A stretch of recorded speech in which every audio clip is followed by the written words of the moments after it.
Namaste to all. My today's lecture is about the essay entitled as Bharat Mata by Jawaharlal Nehru ji. Jawaharlal Nehru was the first Prime Minister of India from 1947 until his death in 1964. He wrote a book titled as The Discovery of India in 1944 while lost in Ahmednagar Fort prison. The present essay Bharat Mata is taken from chapter 3rd of this book. The third chapter of this book, titled as The Discovery of India, written in 1944, was the quest.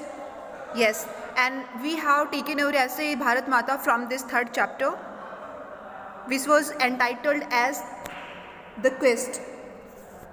It is written in a simple and lucid manner and is educative and informative. Nehru presents a vivid portrait of the innocence of Indian peasants. He enriches the reader's general awareness by introducing them to landmarks, events from around the world.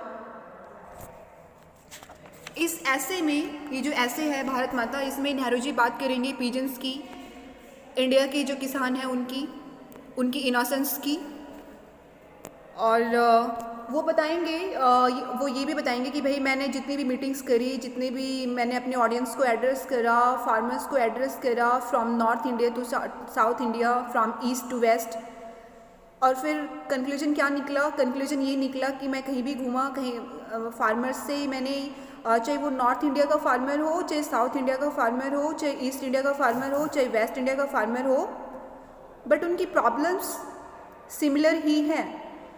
उनके जो questions हैं, वो जो questions raise करे उन्होंने, वो भी similar ही हैं। और फिर उन्होंने उन प्रॉब्लम्स को एड्रेस करा, और बाद में वो कहते हैं कि मैंने एक बार अपने जो मेरे फार्मर्स, जो मेरी ऑडियंस थी, उनसे मैंने पूछा कि भाई जब भी मैं जाता हूँ कहीं और मुझे बड़े ग्रेट इंथुसियाज्म के साथ वेलकम करते हो और एक नारा दिया जाता है कि भारत माता की जय, तो प्लीज़ मुझे रिप्लाई करो कि इसका मतलब आप भारत माता की जय से आप क्या समझते हैं।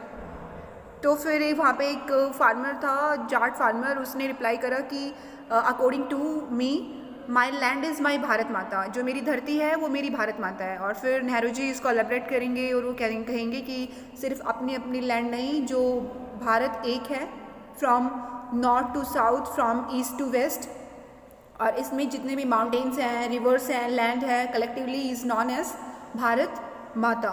सो this essay is very interesting and very informative and very knowledge giving. Now I start reading of the text of this essay.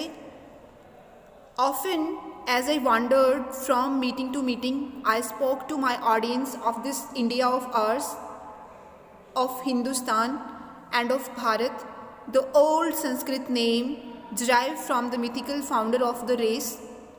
यहाँ पे जो आई यूज़ हुआ है, that this is for Jawaharlal Nehru ji. वो कहते हैं कि भाई मैं घूमा, मैंने मीटिंग्स करी, मैंने ऑडियंस से बात करी। किसकी ऑडियंस से, कहाँ की ऑडियंस से बात करी? हमारे इंडिया की ऑडियंस से, हमारे हिंदुस्तान की ऑडियंस से, हमारे भारत की ऑडियंस से। ये भारत नेम जो कहाँ से आया?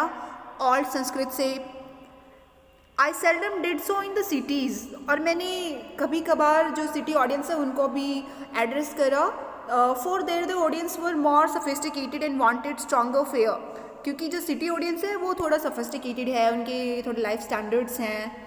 बट अगर बात होती है पीजेंट की, एक किसान की, but to the peasant with is limited outlook, तो उसका जो ज़िंदगी को देखने का जो एक नज़रिया होता है, उसका जो आउटलुक है वो बड़ा लिमिटेड सा है, अपनी फैमिली, अपने खेत। I spoke of this great country for whose freedom we were struggling.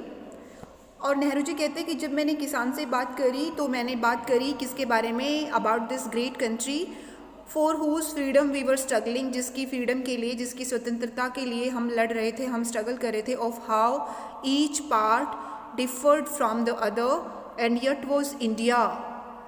और फिर उन्होंने कहा कि भाई कैसे एक पार्ट भारत का दूसरे पार्ट से डिफरेंट है, फिर भी क्या है? एक है Bharat. Of common problems of the peasants from north to south and east to west, of the swaraj that could only be for all, and every part and not for the sum. और फिर वो कहते हैं कि मैंने बात करी problems की, वो प्रॉब्लम्स क्या थी, कैसी थी, कॉमन प्रॉब्लम्स थी किसानों की, चाहे आप नॉर्थ में हो, चाहे आप साउथ में हो, चाहे आप ईस्ट में हो, चाहे आप वेस्ट में हो, सबकी प्रॉब्लम्स कॉमन रही. और फिर उन्होंने बात करी स्वराज की, कि मैंने स्वराज की बात करी कि स्वराज सिर्फ गिने चुने लोगों के लिए नहीं है, स्वराज सबके लिए है. I told them of my journeying from Khyber Pass in the northwest to Kanyakumari or Cape Comorin in the distant south, and how everywhere the pigeons put to me identical questions. और फिर नेहरू जी कहते हैं कि मैंने फिर अपनी journey के बारे में बताया उनको, फार्मर्स को बताया कि कैसे मैंने खीबर पास से लेके कन्याकुमारी और केप कॉमोरिन जो साउथ डिस्टेंस में सिचुएटेड है वहाँ तक मैंने कैसे मीटिंग्स करी हैं, अपनी जर्नी करी है. And how everywhere the peasants put to me identical questions, और जो किसानों के जो क्वेश्चंस रहे, उनके जो प्रश्न रहे वो भी कैसे थे, आइडेंटिकल सिमिलर, चाहे वो नॉर्थ इंडिया का फार्मर हो चाहे साउथ इंडिया का फार्मर हो. For their troubles were the same, और उनकी जो प्रॉब्लम्स रही वो भी सेम रही. Poverty, debt, vested interest, landlords, money lenders, heavy rents and taxes, police harassment, and all these wrapped up in the structure that the foreign government had imposed upon us. ये गरीबी, कर्जा, ऊंचा ब्याज, जमींदार, ये पैसे देने वाले मनी लैंडर्स, ये हैवी ऊंचा किराया, टैक्सेस, पुलिस की हैरेसमेंट, ये सारी प्रॉब्लम्स सिमिलर रही. कहीं भी जाओ, चाहे नॉर्थ इंडिया में जाओ चाहे साउथ इंडिया में जाओ, किसानों की, पिजन्स की प्रॉब्लम सिमिलर हैं. और ये किसने डाला उन पे, ये जो स्ट्रक्चर है, ये this is very old structure, किसने बनाया था? ब्रिटिश गवर्नमेंट ने, फॉरेन गवर्नमेंट ने. यस, और हमारे जो फार्मर्स हैं वो इसको एंड्योर कर रहे हैं अभी भी, और उनको रिलीफ चाहिए, इससे सबको चाहिए इससे relief. I tried to make them think of India as a whole and even to some little extent of this wild world of which we were a part. और फिर नेहरू जी कहते हैं कि मैंने उनको समझाया कि भाई भारत एक है और हम इस दुनिया का हिस्सा हैं. I brought in the struggle of China, in Spain, in Abyssinia, in Central Europe, in Egypt and the countries of Western Asia. और फिर नेहरू जी ने उनको बताया कि कैसे इस वर्ल्ड में, कैसे वर्ल्ड की बहुत सारी कंट्रीज़ में स्ट्रगल हो रही है, क्या करने के लिए, just to make their existence, yes, just to get their empowered status. I told them of the wonderful changes in the Soviet Union and of great progress made in America. और फिर नेहरू जी कहते हैं कि मैंने उनको फार्मर्स को बताया कि कैसे सोवियत यूनियन ने चेंजेस अपनी कैसे वो चेंज लाया है और अमेरिका ने कैसे प्रोग्रेस करी है. The task was not easy, yet it was not so difficult as I had imagined. और फिर नेहरू जी कहते हैं कि पहले मेरे को लगा था कि भाई इनको समझाना थोड़ा मुश्किल होगा, because they are farmers, they are not highly educated, they are not sophisticated कि मैं इनको समझाऊँ और ये फटाफट समझ लें. बट इतना डिफ़िकल्ट भी नहीं रहा. और फिर उसके पीछे वो रीज़न देंगे कि क्यों नहीं रहा ये इतना मुश्किल. For our ancient epics and myths and legends which they knew so well had made them familiar with the conception of their country. कि उनको ये समझाना कि भारत एक है ये मुश्किल नहीं रहा, क्योंकि उनकी जो नॉलेज है, फार्मर्स की जो नॉलेज है, किसको लेके, मिथ्स को लेके, पुरानी स्टोरीज़ को लेके, लीजेंड्स को लेके, एंशिएंट एपिक्स को लेके, जो हमारी रामायण है, महाभारत है, उनको लेके, मिथोलॉजी है हमारी हिंदू मिथोलॉजी या फिर किसी और रिलीजन से जो बिलोंग करते हैं मिथोलॉजी, उनकी जो नॉलेज है वो इतनी रिच है कि उनको समझाना इतना मुश्किल नहीं हुआ कि भाई भारत एक है, चाहे from Jammu Kashmir to Kanyakumari and from east to west, Bharat एक ही है. And there were always some who had travelled far and wide to the great places of pilgrimage situated at the four corners of India.